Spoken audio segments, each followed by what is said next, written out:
নিজেকে super hero fan দাবি করা বন্ধ করেন যদি আপনি দি ভয়েস না দেখে থাকেন। ইতিহাসের সবচেয়ে brutal R rated anti superhero series the Boys 8 April 2026 Amazon প্রাইমে প্রকাশিত হয়। দি ভয়েসের ফাইনাল সিজনের এপিসোড 1, এপিসোড 2 এবং আজকের এই ভিডিওতে আমি এই দুটি এপিসোডের রিভিউ দিব।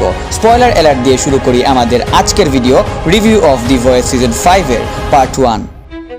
এপিসোড 1 এ দেখানো হয় হোয়াইট হাউস এখন পুরোটাই ভোট সুপারহিরোদের দখলে এবং ভাইস প্রেসিডেন্ট হলো অ্যাশলি।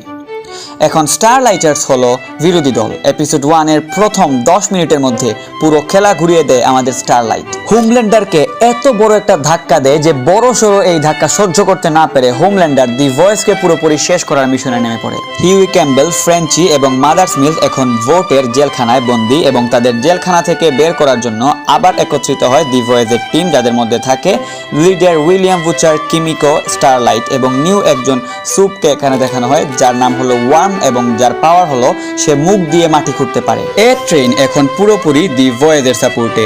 সিরিজটির শুরুতে এ ট্রেনের ইমেজ অনেক খারাপ দেখানো হলেও লাস্ট সিজনের ফার্স্ট এপিসোডে এ ট্রেনকে একজন রিয়েল সুপার হিরোর মতো রিপ্রেজেন্ট করা হয়। একটা ফ্যাক্ট বলি, এই পুরো দি ভয়েস টিমটি দাঁড়িয়েছে কিন্তু এ ট্রেনের জন্য, কারণ এ ট্রেন যদি সেদিন হিউই ক্যাম্বেলের জিএফকে না মারতো তাহলে হয়তো দি ভয়েস গঠনই হতো না। এবং এর ঠিক উল্টোটা ঘটে লাস্ট সিজনের ফার্স্ট এপিসোডে, কারণ লাস্ট সিজনের ফার্স্ট এপিসোডে যদি টাইম মতো এ ট্রেন ওই জায়গায় না আসতো তাহলে হয়তো পুরো দি ভয়েস টিমই ফিনিশ হয়ে যেত হোমল্যান্ডারের হাতে।